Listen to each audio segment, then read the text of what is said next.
Hello दोस्तों, स्वागत है आपका एग्जाम फैक्ट तैयारी यूट्यूब चैनल में।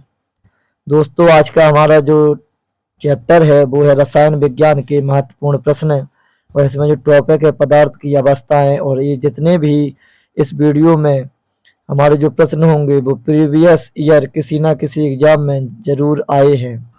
चलिए दोस्तों, जैसे आप सभी देख सकते हैं। चलिए, इसमें पहला प्रश्न है हमारा, दो विभिन्न प्रकार के पदार्थों के कण को स्वतः ही आपस में मिश्रित करने की प्रक्रिया को स्पेस कहते हैं। राइट आंसर है ऑप्शन नंबर सी, डिफ्यूशन। दो विभिन्न प्रकार के पदार्थों के कण को स्वतः ही आपस में मिश्रित करने की प्रक्रिया को डिफ्यूशन कहते हैं। इसे विसरण भी कहते हैं। सजीव कोशिकाओं में अमीनो अम्लों के संवहन में विसरण की मुख्य भूमिका है। ठोस द्रव गैस के अणुओं को परस्पर मिल जाने की प्रक्रिया को विसरण कहते हैं। विसरण एक अपरिवर्तनीय प्रक्रिया है जिसके पदार्थों के स्वाभाविक बहाव से सम्मिलन का अंतर कम होता रहता है। अगला प्रश्न है, ठोस के संबंध में निम्नलिखित में से कौन सा कथन सही है। Right answer option number D, निश्चित आकार व निश्चित मात्रा होती है ठोसों में। ठोस वस्तु का आकार एवं मात्रा निश्चित होती है। ये निश्चित द्रव्यमान, आयतन एवं आकार के होते हैं। इनमें अंतरा आणविक दूरियां लघु होती हैं। इनमें अंतरा आणविक बल प्रबल होते हैं तथा इनके अवयविक कणों, परमाणुओं, अणुओं तथा आयनों की स्थितियां निश्चित होती हैं। और यह कण केवल अपनी माध्य स्थितियों के दोनों ओर दोलन कर सकते हैं। ये असंपीड्य और कठोर होते हैं। अगला प्रश्न है, निम्नलिखित में से कौन सी प्रक्रिया एक रासायनिक परिवर्तन है। राइट आंसर है ऑप्शन नंबर ए, पौधों में प्रकाश संश्लेषण। यह एक रासायनिक अभिक्रिया है। पदार्थों में होने वाले ऐसे परिवर्तन जिनमें पदार्थ के अणुओं का रासायनिक संगठन अथवा अणुओं की आंतरिक संरचना में परिवर्तन होता है, रासायनिक परिवर्तन कहलाते हैं। ये परिवर्तन स्थायी होते हैं। इसके उदाहरण पौधों में प्रकाश संश्लेषण, पदार्थों का दहन, जंग लगना, दूध का खट्टा होना, किण्वन आदि। अगला प्रश्न है हमारा, निम्नलिखित में से कौन सा रासायनिक परिवर्तन का उदाहरण है। Right answer option number B, cake पकाना। चलिए स्टफेट जानते हैं। भौतिक परिवर्तन वह परिवर्तन होता है जिसमें परिवर्तन के कारक को हटा देने पर पदार्थ को पुनः पूर्व अवस्था में प्राप्त किया जा सकता है। रासायनिक परिवर्तन वह परिवर्तन है जिसमें पदार्थ को पूर्व अवस्था में प्राप्त नहीं किया जा सकता है। इसमें परिवर्तन के पश्चात पदार्थ के भौतिक एवं रासायनिक गुण बदल जाते हैं। आइसक्रीम का पिघलना, पानी का भाप बनना, बिजली के बल्ब का जलना भौतिक परिवर्तन का उदाहरण है। केक पकाना रासायनिक परिवर्तन का उदाहरण है। अगला प्रश्न है, निम्नलिखित में से कौन सा रासायनिक परिवर्तन है। Right answer option number A, पटाखों का जलना। रासायनिक परिवर्तन पदार्थ में होने वाला परिवर्तन जिसमें नया पदार्थ प्राप्त होता है जो मूल पदार्थ से रासायनिक व भौतिक गुणों में पूर्णतः भिन्न होता है, रासायनिक परिवर्तन कहलाता है। जैसे लोहे पर जंग लगना, दूध का दही में जमना, पटाखों का जलना आदि। और भौतिक परिवर्तन पदार्थ में होने वाला वह परिवर्तन जिसमें केवल उसकी भौतिक अवस्था में परिवर्तन होता है तथा उसके रासायनिक गुण व अवस्था में कोई परिवर्तन नहीं होता है। जैसे पानी में चीनी का घुलना, कपड़े सुखाना, मैग्नीशियम तार का गर्म होना।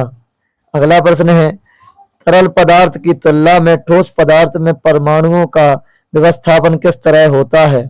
Right answer option number C, द्रव की अपेक्षा ठोस अवस्था में अणु अत्यधिक पास पास होते हैं और अणुओं के बीच आकर्षण शक्ति भी बहुत अधिक होती है। परिणाम स्वरूप अणुओं में गति करने की स्वतंत्रता नहीं के बराबर होती है, जबकि द्रव में अणु दूर दूर होते हैं, इसलिए इनके बीच अंतरा अनुक स्थान अधिक और अंतर आकर्षण बल कम होता है। इस कारण द्रव के अणु सीमित स्थान में अनियमित गति करते हुए एक दूसरे पर फिसलते रहते हैं, जबकि गैस में अणु दूर दूर होते हैं, अर्थात उनके मध्य में अंतरा अनुक स्थान अधिक होता है। गैस अणुओं के बीच अधिक दूरी होने से उनके मध्य अंतरा आणविक बल कम होता है, जिससे प्रत्येक अणु स्वतंत्रता पूर्वक अनियमित गति करता रहता है। अतः तरल पदार्थ की तुलना में ठोस पदार्थ में परमाणुओं का व्यवस्थापन बहुत बारीकी से बना होता है। अगला प्रश्न है, पदार्थ की इनमें से किस अवस्था का घनत्व न्यूनतम है? Right answer option number C, गैसीय। पदार्थों की गैसीय अवस्था का घनत्व न्यूनतम होता है। घनत्व उस पदार्थ के द्रव्यमान और उसके आयतन का अनुपात होता है। ठोस का घनत्व अधिकतम होता है और ठोस इकाई आयतन अधिक द्रव्यमान धारण करते हैं। अगला प्रश्न है, वह ताप जिस पर कोई ठोस वस्तु अपनी ठोस अवस्था से द्रव अवस्था में परिवर्तित हो क्या कहलाता है? Right answer option number B, गलनांक। निश्चित ताप पर ठोस का द्रव में बदलना गलन कहलाता है और इस निश्चित ताप को ठोस का गलनांक कहते हैं। अगला प्रश्न है, निम्नलिखित में से किस प्रक्रिया द्वारा जल तरल अवस्था से गैसीय अवस्था में परिवर्तित हो जाता है? Right answer option number B, वाष्पीकरण और वाष्पोत्सर्जन। पादपों के वायवीय भागों द्वारा जल का वाष्प के रूप में बाहर निकलना वाष्पोत्सर्जन कहलाता है तथा वह प्रक्रिया जिसमें सभी तापमान पर जल गैस अवस्था में परिवर्तित होता है वाष्पीकरण कहलाती है। वाष्पीकरण की प्रक्रिया ओशांक अवस्था को छोड़कर प्रत्येक तापमान, स्थान व समय में होती है। वाष्पीकरण की दर विभिन्न वायुमंडलीय कारकों पर निर्भर करती है। अगली जो टॉपिक है हमारा परमाणु संरचना। चलिए इससे प्रश्न पढ़ते हैं। एक नाभिक में प्रोटॉन और न्यूट्रॉन को बांधने वाले बल को क्या कहते हैं? राइट आंसर है ऑप्शन नंबर डी, प्रबल नाभिकीय बल। नाभिक के अंदर लगने वाले बल को नाभिकीय बल कहते हैं। यह बल मुख्यतः न्यूक्लियनों यानी प्रोटॉन तथा न्यूट्रॉनों के बीच लगता है। अगला प्रश्न है, प्रोटियम, ड्यूटेरियम और ट्राइटियम को निम्नलिखित में से किसकी श्रेणी में रखा गया है? राइट आंसर है ऑप्शन नंबर ए, आइसोटोप पर। जिन तत्वों की परमाणु संख्या समान होती है परंतु द्रव्यमान संख्या अलग अलग होती है उन्हें समस्थानिक कहते हैं। जैसे हाइड्रोजन के 3 समस्थानिक प्रोटियम 1s1, ड्यूटेरियम 1s2 और ट्राइटियम 1s3।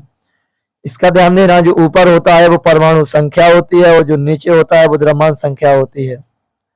चलिए, इलेक्ट्रॉनों की खोज का श्रेय किसे जाता है? राइट आंसर है option number B, J Thomson. Electron के प्रतीक ई होता है, खोजकर्ता जे थॉमसन है। प्रोटॉन का प्रतीक पी और खोजकर्ता गोल्डस्टीन नाम का रदरफोर्ड ने किया था। न्यूट्रॉन प्रतीक एन होता है, खोजकर्ता जेम्स चैडविक है। और नाभिक प्रतीक कुछ शायद है नहीं और इसके खोजकर्ता नाभिक के रदरफोर्ड है, याद रखना इसको भी। चलिए अगला प्रश्न है, प्रोटॉन का द्रव्यमान होता है? Right answer option number A, 1.6726 into 10⁻⁻24 gram. Proton एक धनात्मक मूल कण है। इसकी खोज गोल्डस्टीन ने की थी। इस पर इलेक्ट्रॉन के आवेश 1.6 इंटू 10⁻⁻19 कूलम के बराबर धनात्मक आवेश होता है। इसका द्रव्यमान 1.6726 इंटू 10⁻⁻24 ग्राम होता है। यह एक स्थायी मूल कण है। अगला प्रश्न है, न्यूट्रॉन की खोज किसने की? राइट आंसर है option number B, Chadwick. Neutron आवेश रहित मूल कण होते हैं। इनकी खोज चैडविक ने सन 1932 में की थी। ये प्रोटॉन के साथ परमाणु के नाभिक में स्थित होते हैं। इनका द्रव्यमान प्रोटॉन के द्रव्यमान के बराबर होता है। अगला प्रश्न है, निम्नलिखित में से किसने प्रोटॉन की खोज की? Right answer option number C, Ernest Rutherford. परमाणु किसी तत्व का वह सूक्ष्मतम कण है जो उस तत्व की रासायनिक अभिक्रिया में भाग लेता है। सभी पदार्थों के मौलिक कण इलेक्ट्रॉन, प्रोटॉन और न्यूट्रॉन होते हैं। इलेक्ट्रॉन की खोज जे थॉमसन ने, न्यूट्रॉन की खोज चैडविक ने, जबकि प्रोटॉन की खोज सर्वप्रथम रदरफोर्ड ने की थी। याद रखना इसको भी। अगला है, अल्फा किरणें हैं। राइट आंसर है ऑप्शन नंबर डी। वास्तव में अल्फा किरणें हीलियम के नाभिक होते हैं जिसमें 2 प्रोटॉन तथा 2 न्यूट्रॉन होते हैं। इसका ऑप्शन पढ़ते हैं। इसमें है हीलियम के नाभिक। अल्फा किरणें क्या है? तो हीलियम के नाभिक है। ऑप्शन से थोड़ा प्रश्न याद हो जाता है। चलिए अगला प्रश्न है, आधुनिक परमाणु सिद्धांत तैयार किया गया था? Right answer option number A, John Dalton ने। अंग्रेज रसायन वैज्ञानिक जॉन डाल्टन 1766 से 1844 ने सर्वप्रथम आधुनिक परमाणु सिद्धांत को प्रस्तावित किया। जॉन डाल्टन का सिद्धांत आधुनिक इसलिए कहा जाता है क्योंकि परमाणु के बारे में लिखे गए सभी तथ्य प्रयोगात्मक रूप से सही पाए गए। इसके मुख्यतः 5 भाग हैं। पहला भाग है द्रव्य अति सूक्ष्म कणों से बना है जो परमाणु कहलाते हैं। दूसरा है परमाणु रासायनिक अभिक्रिया में भाग लेते हैं तथा रासायनिक अभिक्रिया में परमाणु विघटित या नष्ट नहीं होते हैं। इसके बाद तीसरा जाने कहा गया। चौथा है किसी तत्व के सभी परमाणु सभी प्रकार से समान होते हैं अर्थात उसका द्रव्यमान आकार गुण आदि समान होते हैं। पांचवा है भिन्न तत्वों के परमाणु परस्पर लघु पूर्णांकों के अनुपात में संयोग करते हैं और उसके संयोग से यौगिक परमाणु बनते हैं। अगला जो टॉपिक है गैसीय नियम, इससे महत्वपूर्ण प्रश्न पढ़ेंगे। चलिए जानते हैं। इसमें पहला प्रश्न है गैसों के संबंध में निम्नलिखित में से कौन सा कथन सत्य है। Right answer option number B. गैसों का ना तो निश्चित आयतन होता है और ना ही इसका निश्चित आकार होता है। एक्स्ट्रा फैक्ट जानते हैं। पदार्थ 3 प्रकार के होते हैं, ठोस, द्रव और गैस। गैसों का ना तो कोई निश्चित आकार होता है ना कोई निश्चित आयतन। इसे जिस बर्तन में रखा जाता है उसी बर्तन का आकार और आयतन ग्रहण कर लेती है। ठोस और द्रव की तुलना में गैसों का घनत्व निम्न होता है। अगला जो टॉपिक है रेडियो एक्टिव एवं नाभिकीय ऊर्जा। चलिए इससे महत्वपूर्ण प्रश्न पढ़ते हैं। परमाणु बम बनाने के लिए सामान्यतः निम्नलिखित में से किस तत्व का उपयोग किया जाता है। Right answer option number C uranium. परमाणु बम बनाने के लिए भारी नाभिक वाले तत्व सामान्यतः यूरेनियम 235 या प्लूटोनियम 239 का प्रयोग किया जाता है। ऑप्शन में केवल यूरेनियम है और ऑप्शन में प्लूटोनियम नहीं है, तो इन दोनों में से कोई भी एक मिलता है तो आप इसको आंसर लगा सकते हैं। यूरेनियम 235 या प्लूटोनियम 239 का प्रयोग किया जाता है। परमाणु बम नाभिकीय विखंडन के सिद्धांत पर आधारित होता है। इसमें अनियंत्रित श्रृंखला अभिक्रिया कराई जाती है जिसमें कुछ ही सेकंडों में प्रयुक्त संपूर्ण पदार्थ का क्षय हो जाता है और प्रचंड विस्फोट होता है जिससे असीम ऊर्जा निर्मुक्त होती है। अगला प्रश्न है निम्नलिखित में से कौन एक रेडियोधर्मी तत्व नहीं है। Right answer option number D cadmium. कुछ पदार्थ जैसे यूरेनियम, थोरियम, रेडियम स्वतः एक ही प्रकार की विधि किरणें उत्सर्जित करते हैं। ऐसे पदार्थों को रेडियो एक्टिव पदार्थ कहते हैं और पदार्थों का स्वतः विधि किरणें उत्सर्जित करने का गुण रेडियो एक्टिविटी कहलाता है। अगला टॉपिक है विद्युत अपघटन या विद्युत रासायनिक श्रेणी। चलिए इससे पहला प्रश्न है शुष्क सेल में प्रयुक्त कैथोड है। Right answer option number D जस्ता। शुष्क सेल में प्रयुक्त जस्ता कैथोड का तथा कार्बन एनोड का कार्य करती है। जस्ता से बने एक पात्र में NH4Cl या ZnCl2 का पेस्ट भरकर मध्य भाग में कार्बन की एक छड़ को डाल दिया जाता है जो एनोड धनात्मक कार्य करती है। याद रखना कैथोड पर जस्ता और कार्बन एनोड पर कार्य करती है। अगला प्रश्न है निम्नलिखित में से कौन सा तत्व तांबे का उसके यौगिकों से विस्थापित कर सकता है।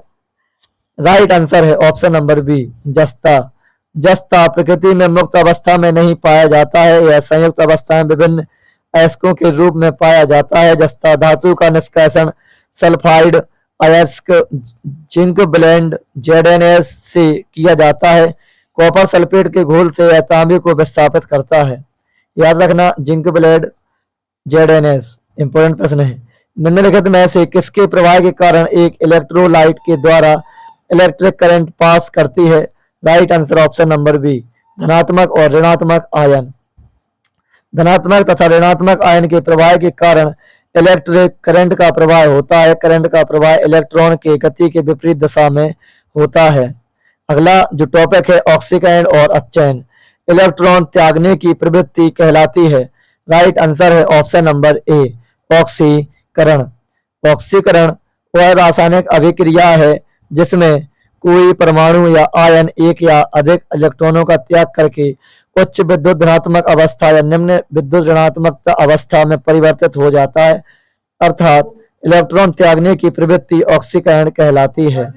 अगला प्रश्न है हमारा फास्फोरस जब कास्टिक सोडा से क्रिया करता है तो उत्पाद PS3 तथा NaH2PO2 देता है। यह अभिक्रिया एक उदाहरण है। राइट आंसर है ऑप्शन नंबर सी ऑक्सीकरण और अपचयन का। चलिए एक्स्ट्रा फैक्ट जानते हैं।